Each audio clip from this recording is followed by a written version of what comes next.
Make sure subscribe my channel for daily updates.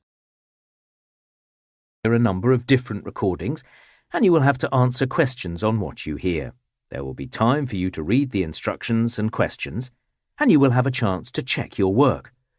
All the recordings will be played once only. The test is in 4 parts. At the end of the test, you will be given 10 minutes to transfer your answers to an answer sheet. Now turn to part 1.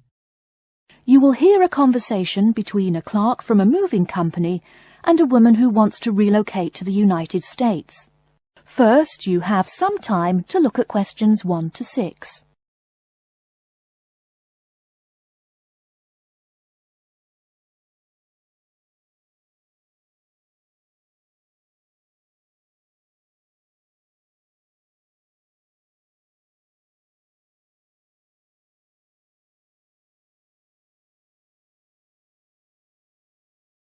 You will see that there is an example which has been done for you. On this occasion only, the conversation relating to this will be played first. Good morning, ma'am, and welcome to Australia's moving experience. How can I help you? Well, I hope you can help me. I'm so up in the air right now.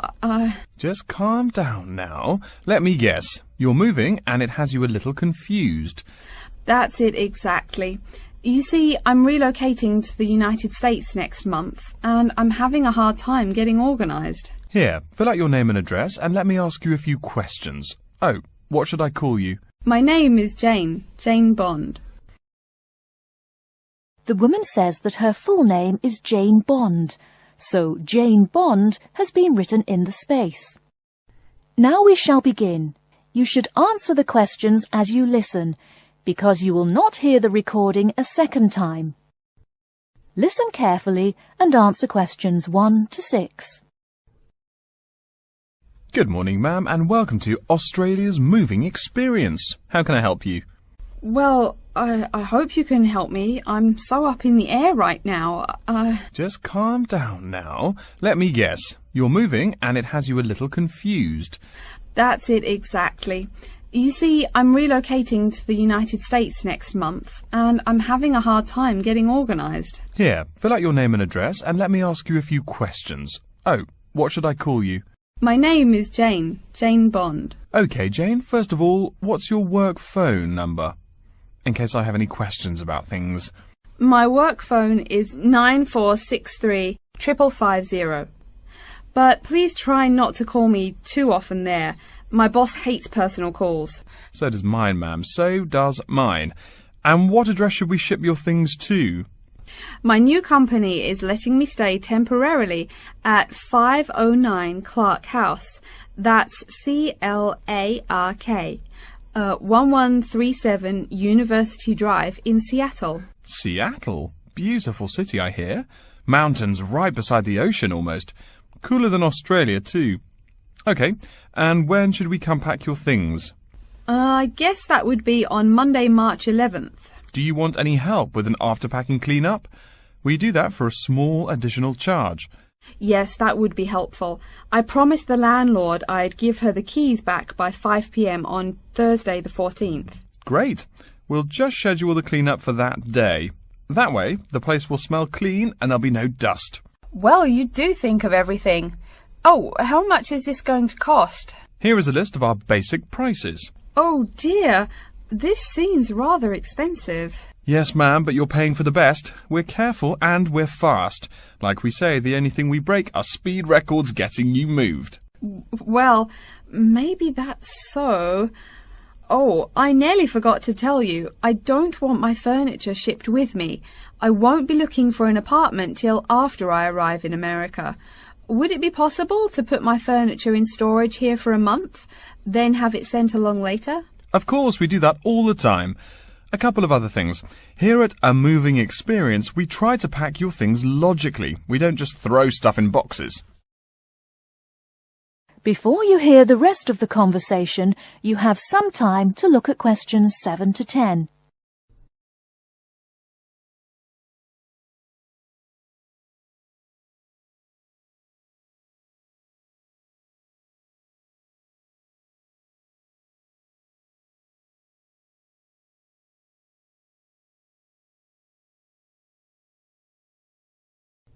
Now listen and answer questions 7 to 10. Do you have any special requests? You know, things you want packed in some special place so you know where to find them. Like what? Oh, I don't know. Things like dishes, maybe. Not to be rude, but you look like a lady who likes to eat. Ah, yes, I need my dishes and things where I can find them quickly. Great. We'll put those dishes and cutlery in what we call the emergency pack. Can you think of anything else? I do have an antique tea kettle my great-grandmother gave my mother. I wouldn't want to lose that. So I guess you'd better put that in storage with the furniture. Grandma's tea kettle with the furniture. Got it. Say, how about things like your alarm clock? You don't want to miss your plane on the big day, right? Well, you certainly think of everything. Yes, that's right.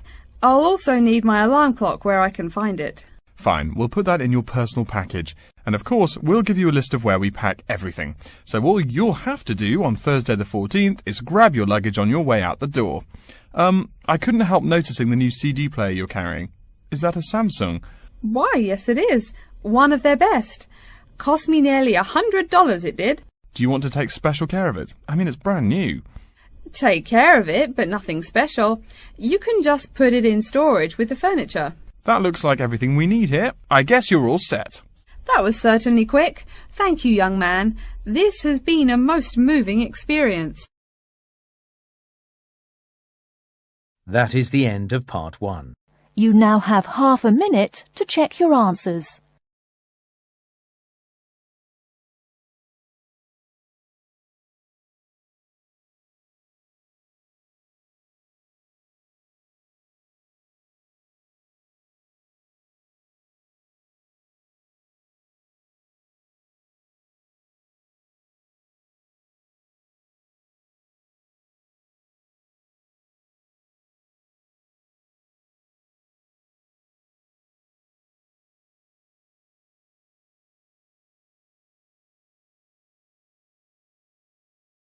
Part 2.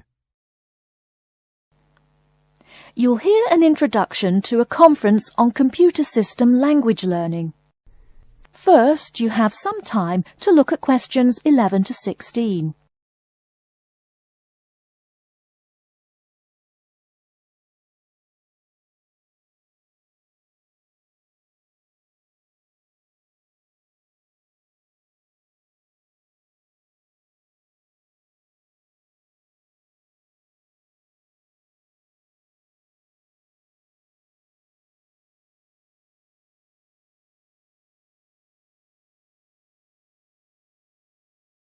Now, listen carefully and answer questions 11 to 16.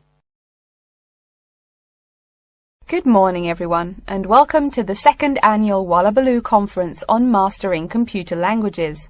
I hope you all had a good trip. Before we get underway with today's program, let me fill you in as to what's on tap for tomorrow, Sunday, February 19th.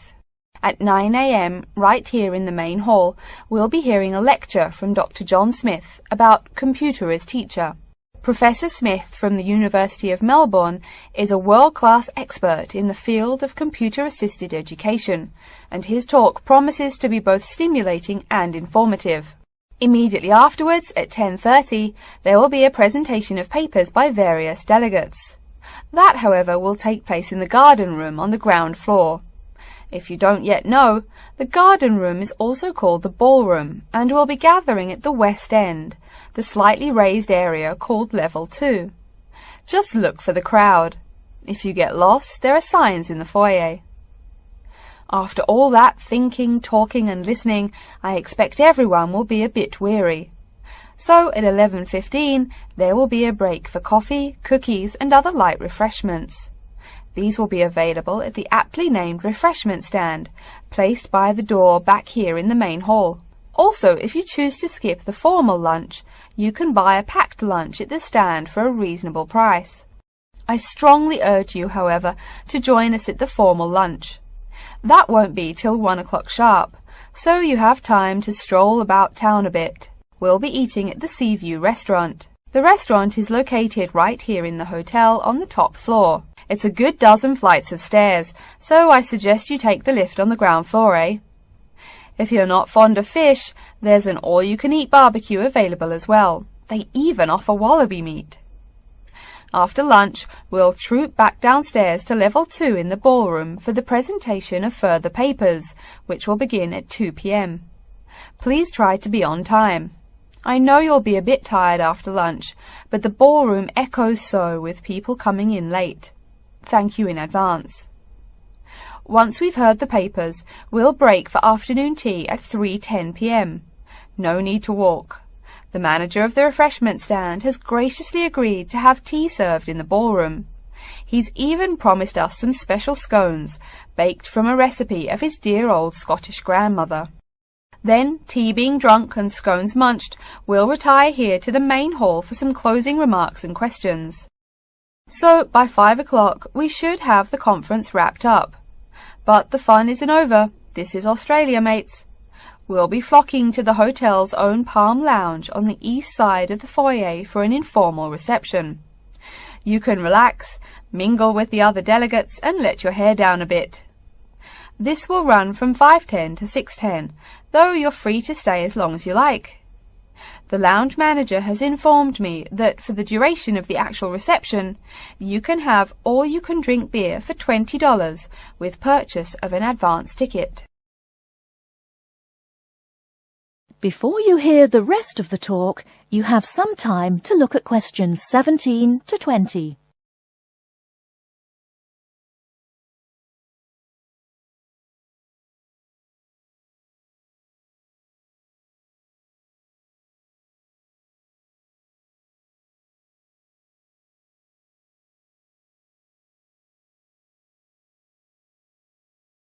Now listen and answer questions 17 to 20. And yes, tickets can be purchased from any conference organizer or at the front desk any time between now and the start of the reception. I suggest you come by tomorrow evening to pick up the tickets, since the conference hall only holds 800 people. That way you can also get your journey planned ahead of time and be sure not to miss this truly memorable conference. If you want cocktails, however, I'm sorry, you'll have to pay for those at the regular price. Oh my goodness! Speaking of paying, I see I forgot to tell you a couple of things.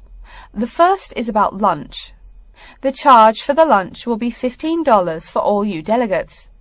If you have guests with you, the cost is $25 for the general public and $6.50 for children under the age of 10.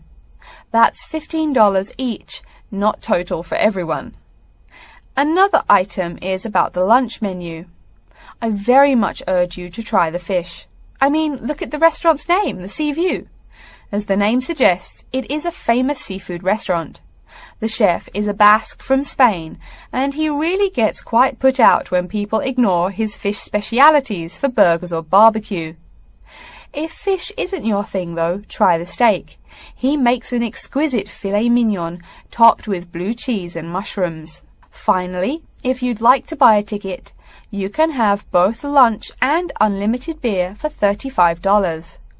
I should have mentioned that earlier, but I am a bit forgetful. Maybe I should avoid the beer after the conference, eh? Well, I've said my bit. Are there any questions? That is the end of Part 2. You now have half a minute to check your answers to Part 2.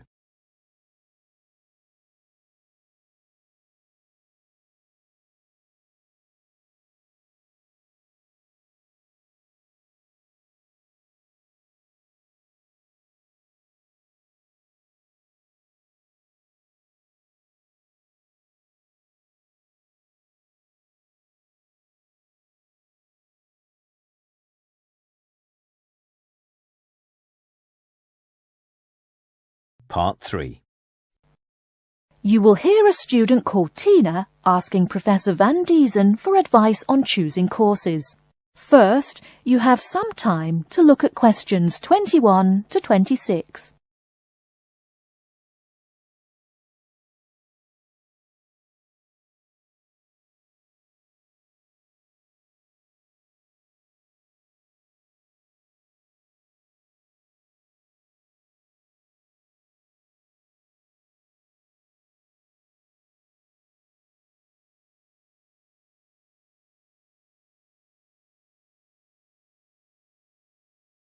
Now listen carefully and answer questions 21 to 26. Hello, are you Professor Van Diesen? Yes, I am. And who might you be? Oh, sorry, my name is Tina. I'm a freshman here. They told me I should ask you for advice in choosing courses. Well, that's part of what I'm here for. Please come in and sit down. Now, what are your questions? I almost don't know. Everything is so confusing. Like, what is a specialized course? Oh, easy. A specialized course is one that is compulsory, meaning it's a requirement for your major, and regular, so you can't place out by taking a proficiency exam. That sounds pretty strict. Then what are all these general courses? I seem to have to take so many. Nothing to be alarmed over. These are courses open to all students and not directly related to your major. The university offers these general courses to choose so that you can become more well-rounded individuals. For example, I see you're a microbiology major, so it might be a good idea to take some literature or history courses so that you can know something besides all science. You mean these courses are like for fun? That might be one way to look at it, but don't tell the literature professor such a thing. Think of a general course as the opposite of a specified course. A specified course is one that pertains directly to your major. So, can I take any microbiology course I want? Let's see. Oh, those courses used to be open to microbiology students only. The good thing is now it's open to students on a flexible schedule, so it's not only for full-time students. So the answer is yes, if you have the instructor's permission. May I ask you why you chose microbiology? Well, I also like plain old biology too. You know, full-size animals. I might even become a veterinarian. Could I take some biology classes? Well, they are open to full-time students only, which I believe is what you are. I don't know how a freshman would get along with microbiology, though. I mean, most of the students presently looking into it are from off-campus. Off-campus? Yes, you know, people who use it in their work at hospitals, laboratories, even a police detective. Why did you choose microbiology, if I may ask? I don't think you quite answered that. Well, eventually I want to be a doctor. At least my dad tells me so. If I may say so, young lady, you seem a little uncertain. Still, I think that might be a good idea for a career. Of course, if you're thinking about being either a doctor or a vet, you should take some medical science classes before you even think of applying to med school. Great! What should I take? There is one small problem. The new medical sciences building is under construction, so there are no experimental facilities available until next year. I'm afraid you'll have to wait. But don't forget to take those courses at the first opportunity. Oh, bummer. Is there any other course you'd recommend for someone like me? Well, since you seem to like animals, have you ever thought about looking into environmental science? No, I never really thought about it before. Is it worthwhile?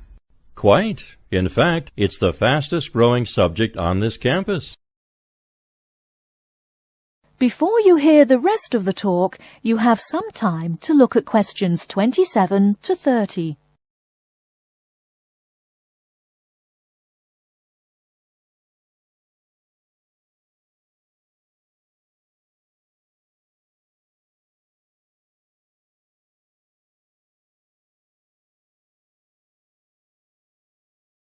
Now listen and answer questions 27 to 30.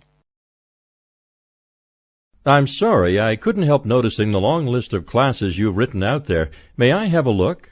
Oh, sure. Medical science, statistics, laboratory techniques, medicine, mathematics, computing.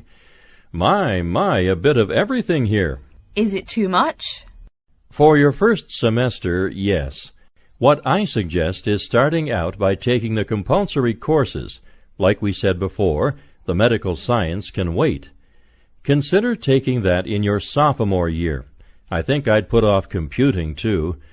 I recommend to all freshmen that I talk to get the compulsory mathematics out of the way as early as possible, So take that one. It'll be one less difficult course you have to focus on when the science lab opens next year, and you have to catch up on classes like laboratory techniques. Your major also requires statistics, so you have to balance 2 math classes, and no doubt you should take that. Otherwise, get your required medicine course out of the way by taking something theory-based. Oh, of course, and your environmental science class, if you're interested. The others can wait, though I think computing is definitely a good idea, even though it's not required. I see, too, on your paper there you seem to have had high marks on the entrance exam. Yeah, I guess so. Don't be shy. Have you thought about applying for a scholarship? Do they have any? I mean, my dad is always complaining about how much money it costs him. In your department there are actually 3 full scholarships available. They cover tuition and provide $1,500 cash. $1,500 cash? Party! Please, miss, the money is intended more as a textbook allowance, not party money. If you promise to behave, I'll show you how to apply. Great, and thanks. That is the end of Part 3. You now have half a minute to check your answers to Part 3.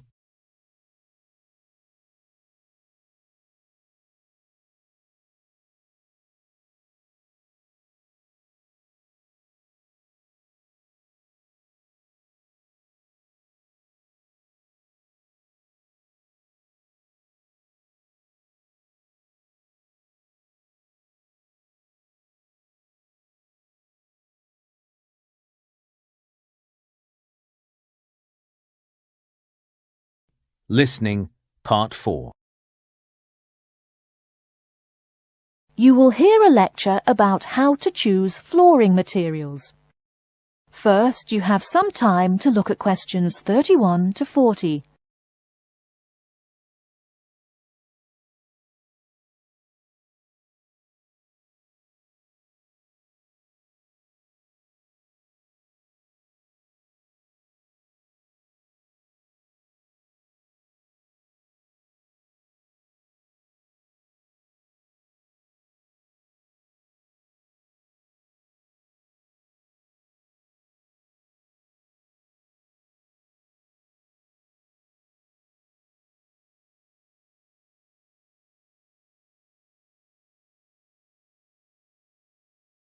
Now listen carefully and answer questions 31 to 40. We've been talking about choosing building materials in the last week. Now, a great many factors influence the choice of building materials. You can't make a house of cards, right? And people who live in glass houses and all that. Anyhow, today I'd like to say a few words about flooring. Some artificial materials can be used, like plastic for instance, which offer mixed blessings when used as a flooring surface. On the one hand, plastic is cheaper than nearly any other alternative, short of bare ground. Plastic also does not warp like wood. On the other hand, the best that can be said about plastic is that it looks like wood or stone. However, it cannot replace the real materials. As I have mentioned, I'm fixing up a new house. The decorator my wife hired told me plastic does a great job of looking exactly like plastic. Besides, it scratches easily, fades or discolors, and starts cracking within a year or two. So, if you're fitting out a sleazy hotel or plan to live in a trailer park, go with the plastic. Really though, for all intents and purposes, this leaves us with wood or stone as choices for flooring. Stone and wood are alike in at least one respect. Both go through processing before they can be put to use. Since few of us cut our own lumber or quarry our own stone, this is not perhaps a pressing concern. Still, do-it-yourselfers would do well to remember to buy only properly seasoned wood. Unseasoned wood warps, and a warped floor quickly becomes firewood, and its owner quickly becomes poorer. Likewise, except for dull-hued materials like slate or sandstone, most stone floors are polished before installation. The choice goes well beyond just wood or stone. Each type requires many further considerations. A few special remarks are called for when considering wood. For example, as always, aesthetics, personal taste and layout all play roles, as well as the type of house or room. Oh, and certainly don't forget the cost. When it comes to cost, a rule of thumb is that the softer and less exotic the wood, the lower the cost. In the US, for instance, pine is both ubiquitous and cheap. Mahogany is imported and exorbitantly expensive. If you're on any kind of budget when remodeling, it's really helpful to remember to go for the softer woods. Aside from cost, there are still lots of different factors that are important in choosing the best flooring for the job. Continuing with the example of wood, one must consider the effects of each type of wood on the mood of the room. When selecting the best wood to use, particular attention needs to be paid to its grain patterns, texture, and colour. In rooms where relaxation or deep thought is the aim, say bedrooms or the study, dark, strong-grained woods are the rule. Here, the grain ought to match the furniture for a feeling of homogeneity. In rooms where activity and motion are typical, the dining room or living room, lighter, finer-grained lumber is more suitable. In such a setting, the wood grain might be useful in offering a contrast to the furniture. This leads to a feel of subconscious excitement in keeping with the room's function. In either case, though, consult a decorator. It is a decorator's job to know what materials to use to fit the function of the room. Though some things about putting together a room are subjective and based on one's individual taste, materials appropriate to a room's function are much more straightforward. A decorator takes the needs of the customer and uses a mathematical formula rather than subjective words. Since feelings vary from person to person, verbal descriptions of wood types tend to be ambiguous. You want the wood you select, not something approximate. And if you do decide to do it yourself, remember that all wood must be treated with preservatives to enhance its appearance and preserve its natural beauty. In the case of stone, or quarry tile, as flat-cut flooring stone is properly called, a new set of considerations must be weighed up. Simple colour aside, the degree of reflection must be kept in mind. This is called the reflectance rate, which is expressed in a number between 0.0 and 1.0, depending on the amount of light it reflects. At one end of the scale is polished silver. At a rating of 1.0, this shiny surface reflects nearly all of the light directed at it. Numbers closer to 0 describe materials that absorb more light. Moving down the scale a bit, we see that plastic that has been painted white has a rate of 0.8, which makes sense. We know that the colour white reflects all other colour, while black absorbs all colour, and plastic itself is a relatively reflective material. Materials that are denser and darker have reflectance rates much closer to 0. The quarry tile I mentioned a while ago has a rate of 0.1. As you may know, quarry tile is generally dark brown and made from clay, so it is quite dense. Of course, there is considerable variation among types of quarry tile because of the hue or treatment of the clay during its creation.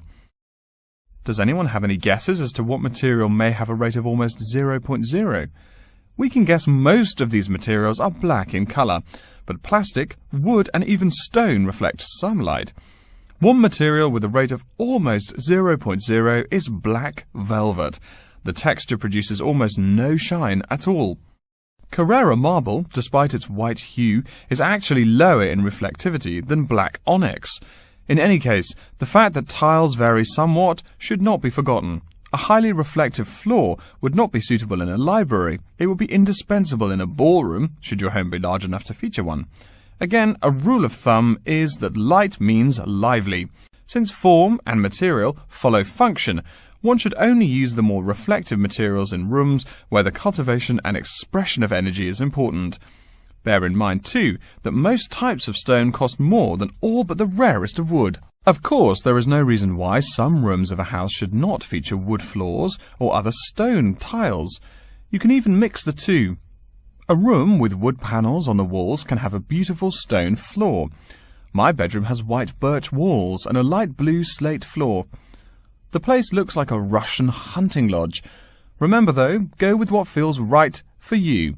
Good taste and the laws of interior design are the homeowner's servants, not his master. It's only beautiful when you decide it is. I mean, you're the one who lives there, not the decorator, right? Okay, are there any questions?